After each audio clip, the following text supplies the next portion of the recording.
The biggest religious procession in the country that draws millions of barefoot devotees out onto the streets of the nation's capital every January is canceled. The Manila city government and Quiapo church officials announced today that next year's traslacion, or the annual procession of the image of the Black Nazarene, has been canceled to prevent the spread of COVID-19.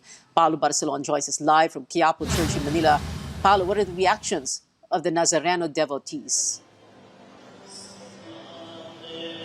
Yeah, devotees we talked to earlier say they're disappointed and sad with the decision to cancel next year's procession, but they say they would rather stay off of mass gatherings, at least for now. Now, they have two options, either to stay at home or to go to masses, just like the one that's going on behind me here at the Quiapo Church. Siyempre, malungkot na inaasahan yun. Parang ngayon na lang yung kinakapitan ng buong tao.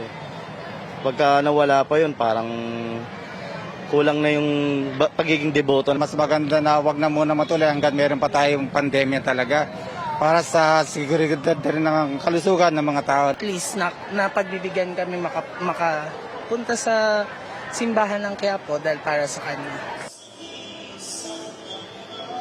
Quiapo Church Parochial Vicar Father Douglas Badong says they too are saddened by this, but they will look for other ways to commemorate this important day. They appeal to the faithful to hold novenas and attend Mass in their parishes instead.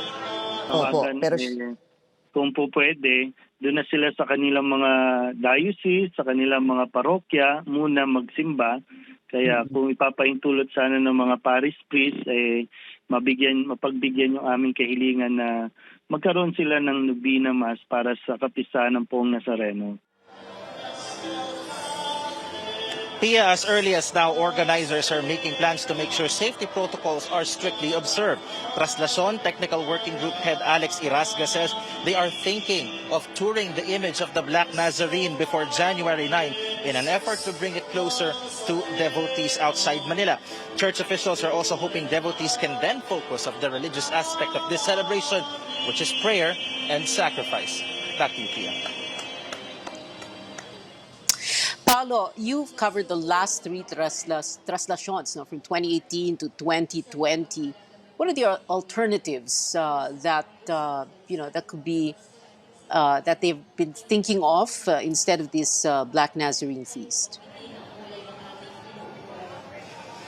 We have to understand, Pia, that the procession is just one part of this whole celebration. There's also different activities that are done before January 9. Let's zoom in on one of the most important, that is the pahalik, which goes on for days. Now, Technical Working Group Head Brother Alex Irasga says they are thinking of a quote-unquote contactless way of venerating the image of the Black Nazarene. It's by raising their hands, and they call it pagpupugay, which is a symbol of, quote-unquote surrendering yourself to the image of the Black Nazarene, and to, promote a way so that the devotees wouldn't be able to catch droplets. Another thing is that they're also thinking of extending the days when the replica processions are held. Usually it's held 2 days before the main procession, Pia, and around 3,000 replicas are being eyed to participate in the replica procession.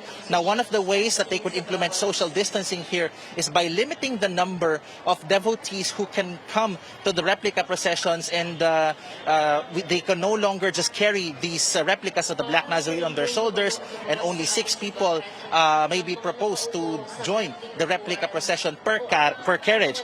And then lastly, there's also usually 2 midnight masses, one that happens on midnight and one that happens just before the start of the traslacion. They're eyeing that only the midnight mass rather would be retained, and that the media and other forms of broadcast should be done so that people would be encouraged to participate in these celebrations even if they're staying home. Pia? Yeah. Paolo, sandali lang, no? Clarification lang. How are they going to stick to health and safety protocols if, number one, di ba, sabi mo may pagpupugay, pero people will still be going to those areas, hindi ba? At the same time, you said there will be many different processions. So meron pa ring mass gathering, hindi ba? Well, Pia, that's actually one of the things they're trying to iron out, and these are all suggestions that will be presented to the interagency task force. But in the context of the pagpupugay, what they can do is just like what's going on that's behind me. You know, there are ihos who are trying to implement physical distancing in between so that people wouldn't, stick together, and they would also follow the recent IATF guidelines on the capacity of churches. As for processions, one of the things that they're eyeing, especially if the image of the Black Nazarene is being toured around, is to have the devotees restrained to the side of the road, to the sidewalks. So again, we have to highlight these are just proposals, and they will be submitted to the interagency task force for further consideration before January 9 or before the church starts their own procession celebration for 2021. Pia? Wow. Okay. Paolo Barcelon there reporting live.